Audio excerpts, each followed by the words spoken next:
Aam Aadmi party എംപിമാരുടെ BJP. ലയനത്തിന് അംഗീകാരം. രാജ്യസഭാ chairman CP. രാധാകൃഷ്ണനാണ് ലയനത്തിന് അംഗീകാരം നൽകിയത്. 7 എംപിമാർ ബി.ജെ.പിയിൽ ചേർന്നതോടെ രാജ്യസഭയിൽ ബി.ജെ.പി. അംഗങ്ങളുടെ എണ്ണം 113ആയി. ഇ.ആർ. രാഗേഷാണ് വിവരങ്ങളുമായി ചേരുന്നത്.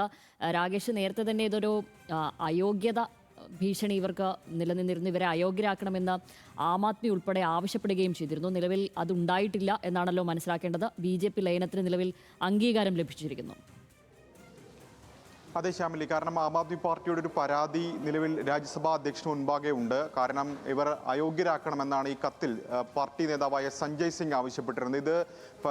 ഈ കത്ത് നിലനിൽക്കുകയാണ് ഇപ്പോൾ ഏതായാലും ഈ ലയനത്തിന് അംഗീകാരം നൽകിയിരിക്കുന്നത് രാജ്യസഭാ ചെയർമാൻ. കാരണം 3-2 ഭൂരിപക്ഷമുണ്ട് ഈ ലയനത്തിന്. കാരണം 10 എംപിമാരാണ് ആം ആദ്മി പാർട്ടിക്കുള്ളത്, 7 പേർ ബി.ജെ.പിയിൽ ലയിച്ചിരിക്കുന്നു.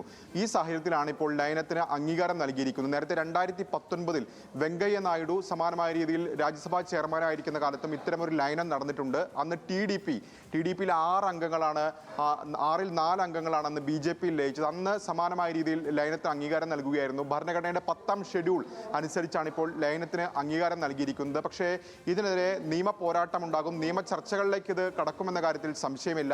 കാരണം ആം ആദ്മി പാർട്ടി രാജ്യസഭാ ചെയർമാനിൽ നിന്ന് അനുകൂലമായ തീരുമാനം ഉണ്ടാകാത്ത സാഹചര്യത്തിൽ കോടതിയെ സമീപിക്കാനുള്ള തീരുമാനത്തിലേക്ക് ഇപ്പോൾ ആം ആദ്മി പാർട്ടി കടക്കുമെന്ന കാര്യത്തിൽ സംശയമില്ല. അത്തരം പ്രതികരണങ്ങളൊക്കെ തന്നെ നേതാക്കളുടെ ഭാഗത്തുനിന്ന് വരികയും ചെയ്തിരുന്നു. ഏതായാലും ഇത് വലിയ നിയമ ചർച്ചകളിലേക്കൊക്കെ തന്നെ കടക്കുമെന്ന കാര്യത്തിലും സംശയമില്ല. പ്രത്യേകിച്ച് ഈ ലയനത്തെ അനുകൂലിക്കുന്നവർ 10ാം ഷെഡ്യൂൾ പ്രകാരം ഇത്തരത്തിൽ ലയനത്തിന് അംഗീകാരമുണ്ട് എന്നൊരു പക്ഷം വാദിക്കുന്നു. പക്ഷേ പാർട്ടിയുടെ അനുവാദം, അതായത് 3-2 ഭൂരിപക്ഷം ഉണ്ടായതുകൊണ്ട് മാത്രമല്ല, മറിച്ച് പാർട്ടിക്ക് നേതൃത്വം നൽകുന്ന ആരാണോ അവരാണ് ലയനത്തിൽ എടുക്കേണ്ടത് എന്ന് വാദിക്കുന്നവരുമുണ്ട്. അപ്പോൾ ഈ സാഹചര്യത്തിൽ ആം ആദ്മി പാർട്ടി കോടതിയിൽ പോകും, വലിയ നിയമ ചർച്ചകളിലേക്കും ഇത് കടക്കുമെന്ന കാര്യത്തിലും സംശയമില്ല. പക്ഷേ NDA സംബന്ധിച്ച് ബി.ജെ.പിയെ സംബന്ധിച്ച് നേട്ടമാണ്. കാരണം 107 ആയിരുന്നു അവരുടെ അംഗബലം ബി.ജെ.പിക്ക് രാജ്യസഭയിൽ, അത് 113ആയി ഉയരും. NDA സംബന്ധിച്ച് അത് 148ആയി ഉയരും.